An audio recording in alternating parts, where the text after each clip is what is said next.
ভিডিওটি চলে যাচ্ছে।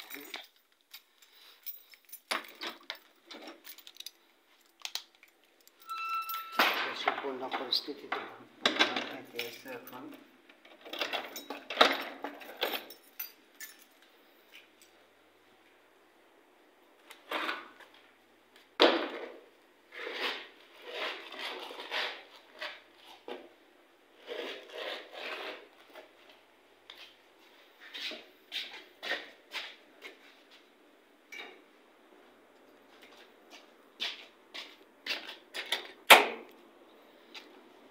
বিপদ কখনকার জন্য কিভাবে আসে কেউ বলতে পারে না। এই কারণে আমি বারবার বলতেছি, যারা এখন বর্তমানে বন্যা দুর্গত আছেন, বিপদে আছেন, ওদেরকে সাহায্য করেন, কারণ এই সাহায্যটা একদিন আপনার কাছে ফেরত আসবে। এগুলো হলো প্রাকৃতিক সমস্যা।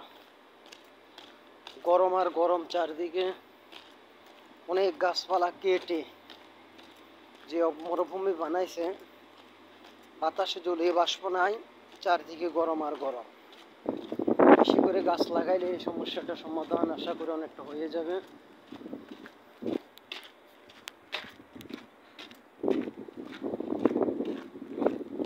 বন্যা যারা কষ্ট পাইতেছে তাদেরকে সাহায্য করে। কারো ঘর নাই, গবাদি পশু নেই, জামা কাপড় নেই, চিকিৎসার দরকার, যে যতটুকু পারেন এগিয়ে যান সাহায্যের জন্য, সাহায্য করেন।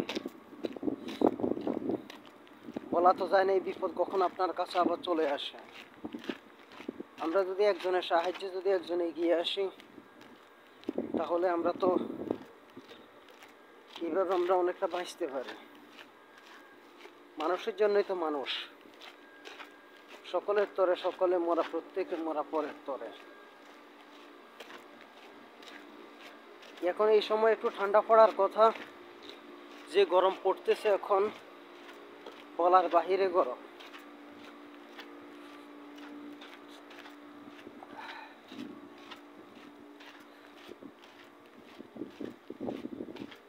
আল্লাহ যেন সবাইকে ভালো রাখে, আল্লাহর কাছে এটাই দোয়া।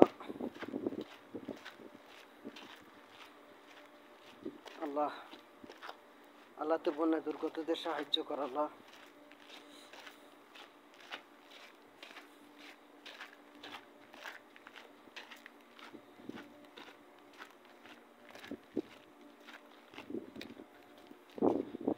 চলে আসলাম ভিডিওটিতে। আল্লাহ যেন সবাইকে ভালো রাখে, এটি আল্লাহর কাছে। আসসালামু আলাইকুম ওয়া রাহমাতুল্লাহি ওয়া বারাকাতুহু।